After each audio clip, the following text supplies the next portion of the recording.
तो आज हम बद्रीनाथ जी की यात्रा या बद्रीनाथ धाम के बारे में जानने की कोशिश करेंगे। इससे पहले हमने जो यात्रा करी थी वो केदारनाथ की यात्रा करी थी। तो सैटेलाइट इमेज और कुछ महत्वपूर्ण फैक्ट, इनके चित्र, डायग्राम्स देख के हम इसको चर्चा करेंगे किस तरीके से बद्रीनाथ जी जो है हमारे पास वो कहाँ पर है, किस नदी के किनारे है, कौन सी रिवर है, किस तरीके से बनाया गया है, कौन सी शैली का है, शीत निवास स्थान कहाँ पर है, यात्रा कहाँ से शुरू होती है। कुछ महत्वपूर्ण फैक्ट्स, धार्मिक चीज़ें हम इसमें जानने की कोशिश करेंगे। तो ये आपके पास बद्रीनाथ की कुछ 3D इमेजेस है हमारे पास। पहले आप एक नज़र इसको देख लो किस तरीके से हमारा जो है ये अलकापुरी जो घाटी है बद्रीनाथ में, जोशीमठ से लगभग 50 किलोमीटर की दूरी पर है ये। तो ये जो नदी है दिख रही होगी आपको, तो ये है हमारे पास अलकनंदा नदी। ये जो घाटी है आपके पास अलकापुरी घाटी है। कुबेर, जिसको धन का देवता बोलते हैं, उसकी ये राजधानी हुआ करती थी अलकापुरी क्षेत्र आपके पास। तो ये जो दो पर्वत हैं आपके पास दोनों साइड आपको दिख रहे हैं घाटी के, ये नर और नारायण दो पर्वत हैं, उनके बीच में स्थित है आपके पास केदार घाटी, बद्रीनाथ घाटी आपके पास। ठीक, तो ये बद्रीनाथ जी का है। यहाँ पर आपको ये टेम्पल दिख ही रहा होगा। तो काफ़ी मात्रा में आपको पास यहाँ पर अतिक्रमण दिख रहा है, वाइट पूरा बर्फ़ पड़ी हुई है इधर अलकनंदा घाटी। ये है आपके पास बद्रीनाथ जी। ये दो पुल आपको दिख रहे हैं इधर जाने के लिए, तो दोनों साइड से आप मंदिर की तरफ जा सकते हो। तो बद्रीनाथ, ये अलकनंदा नदी ऊपर की साइड से निकलती है यहाँ पे, यानी सतोपंथ ग्लेशियर से आते हुए ये आ रही है आपके पास अलकनंदा नदी। ये जो मंदिर है ये है आपके पास बद्रीनाथ मंदिर। ये आप यहाँ पर और यहाँ पर दो पुल जो ब्रिज बने हुए हैं इस पर जाने के लिए। तो ये जो मंदिर है आपके पास अलकापुरी अलकनंदा नदी के किनारे बसा हुआ है। यहीं पर आपके पास माणा गांव भी है कुछ दूरी पर। तो ये बद्रीनाथ है। काफ़ी सारा अतिक्रमण यहाँ पे, डेवलपमेंट बोल सकते हो, अतिक्रमण बोल सकते हो आप, जो यहाँ पे किया गया है भाई मंदिर के नाम पे। ठीक, तो ये यहाँ के कुछ भव्य तस्वीरें हैं, लोकेशंस है आपके पास। ये ऋषिगंगा नदी आ रही है साइड में। ठीक, तो आगे चलते हैं हम यहाँ पे माणा गांव की तरफ। ये हाईवे निकल रहा है, माणा गांव का है आपके पास। ऐसे कुछ दूरी पर है, लगभग 7-8 किलोमीटर की दूरी पर। साइड में आप चलते रहेंगे ये माणा गांव की तरफ। इस तरीके से माणा गांव जा रहा है अलकनंदा की साइड में हमारे पास। ठीक, तो ऊपर की तरफ जो ये है आपके पास माणा गांव, यहाँ पे ये आपको कहीं दिखेगा साइड में माणा गांव। ये यात्रा है माणा गांव की। रोडें काफ़ी बेहतरीन बन गई हैं यहाँ पे, काफ़ी आप चाइना बॉर्डर तक जा सकते हो। तो ये माणा गांव है। माणा गांव का नाम आपने तो सुना ही है, काफ़ी फेमस है, किसी नाम की मोहताज नहीं रह गया आज माणा गांव। आलू के लिए फेमस है माणा गांव। यहाँ पर जो जनजाति है भोटिया लोग निवास करते हैं ये लोग। तो भोटिया लोगों का आवास आप इसको बोल सकते हो भाई। मध्य हिमालय का जो क्षेत्र है ये आपके पास। ठीक, ये दो नदियों का संगम यहाँ पर है हमारे पास। तो ये जो दो नदियाँ हैं यहाँ पे, तो एक नदी है सरस्वती और एक इधर से आ रही है आपके पास अलकनंदा नदी। ठीक, यहाँ पर टेम्पल भी है सरस्वती माता जी का, ये मंदिर दिख रहा है आपको। तो इधर से आती है सरस्वती, इधर से आती है अलकनंदा। ठीक, ये प्रयाग बनता है यहाँ पर, एक केशव प्रयाग है जो आपके पास। इधर की तरफ से फिर हम आगे चलते हैं। अब यहाँ पर हमें एक फेमस चीज़ सुनाई देगी, जिसका आपने नाम सुना होगा, वसुंधरा जलप्रपात, जो उत्तराखंड का काफ़ी फेमस वसुंधरा जलप्रपात है, सबसे ऊंचाई से गिरने वाला। ये है आपके पास यहाँ पर वसुंधरा जलप्रपात। ठीक, ये इस साइड में आप देख सकते हो। ये यहाँ पे जाने का जो पैदल रास्ता आपको दिख रहा होगा, 7-8 किलोमीटर का पैदल ट्रैक है आपके पास। ये साथ में चल रही है आपके पास अलकनंदा रिवर।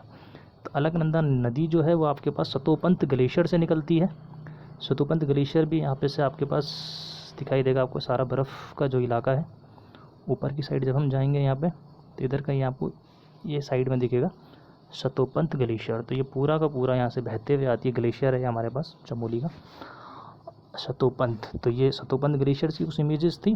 फैक्ट्स आपने जाना, यहाँ पे सतोपंथ ग्लेशियर है, भीमपुल बाद में देखते हैं, सरस्वती भाई। ये अलकापुरी का क्षेत्र है सारा का सारा आपके पास। जो घाटी थी हमारे पास अलकापुरी घाटी है ये हमारे पास। ठीक, बद्रीनाथ हेलीपैड भी, आप यहाँ पे हेली सेवा से भी आ सकते हो भाई। तो इस तरीके से ये पूरी घाटी है अलकनंदा नदी की। ऊपर से भव्य दृश्य है, ये इसके 3D इमेजेस है यहाँ पे। इसके बाद हम इसके कुछ फैक्ट इमेजेस देखने की कोशिश करेंगे, समझने की कोशिश करेंगे क्या यहाँ पर महत्वपूर्ण है हमारे लिए, क्यों ये यात्रा इतनी भव्य होती है। हर साल 6 महीने कपाट खुलते हैं और 6 महीने के लिए ये जो है यात्रा समाप्त हो जाती है, बंद हो जाती है। तो इसके लिए फिर हम चलते हैं इसके आगे के पार्ट पे। ये है आपके पास बद्रीनाथ मंदिर।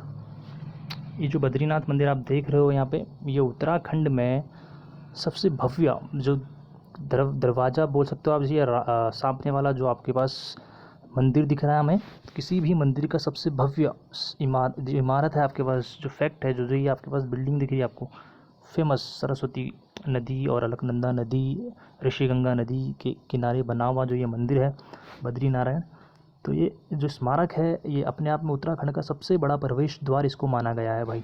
ठीक, ये मंदिर की इमेजेस हैं, यहाँ पे पुल बना हुआ था जो आपने पीछे देखा था, तो ये सबसे फेमस और भव्य दरवाज़ा बोल सकते हो आप इसे, उत्तराखंड का है आपके पास। इसके पास में तप्त कुंड है हमारे पास, तो तप्त कुंड जो फेमस है स्नान के लिए, गर्म कुंड, बद्रीनाथ या जब दर्शन करने जाते हैं तो सबसे पहले इसमें स्नान करके ही जाते हैं यहाँ पे, तो ये तप्त कुंड और ये सामने इसकी इमेजेस हैं।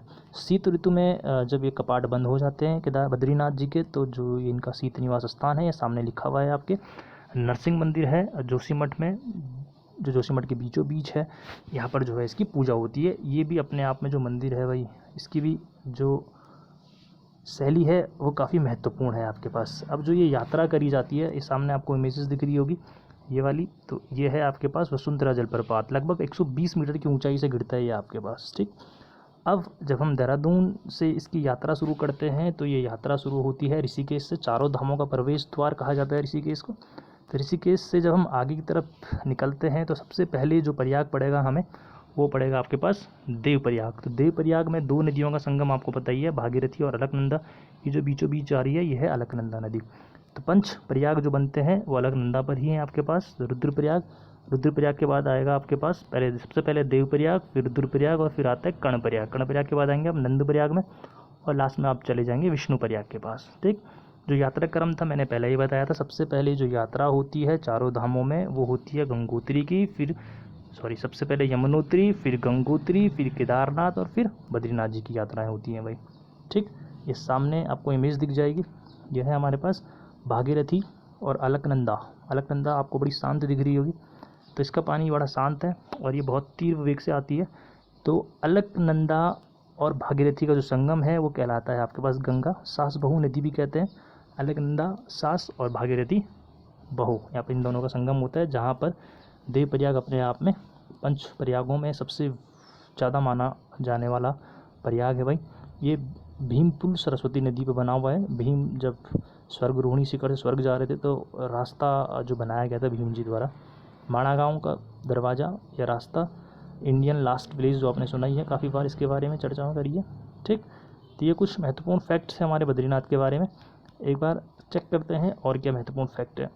मंदिरों को जो है, इस मंदिर को 3 भागों में बनाया गया है। तो यहाँ पर जो पूजा होती है वो काले रंग की प्रतिमा है विष्णु जी की, सिंहद्वार, मंडल और गर्भगृह, 3 भागों में बना हुआ है ये। इसकी जो आरती है बद्रीनाथ जी की वो धन सिंह बड़तवाल द्वारा लिखी गई थी। यहाँ पर जो पुजारी होते हैं वो शंकराचार्य जी के वंशज होते हैं भाई, केरल के होते हैं, और जिनको रावल कहते हैं हम। इसका निर्माण 2 या 3 प्रकार से इसको बनाया गया था। तो सबसे पहले अजयपाल और कत्यूरी शासकों द्वारा इसको मिलकर बनाया गया था। इसकी जो शैली है आपके पास वो मिश्रित मुगल शैली का है। बद्रीनाथ की जो हाइट है वो 3113 मीटर की ऊंचाई पर स्थापित है ये मंदिर हमारे पास।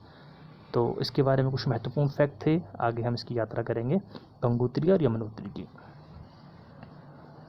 आज हम इतना ही करते हैं इसमें। धन्यवाद।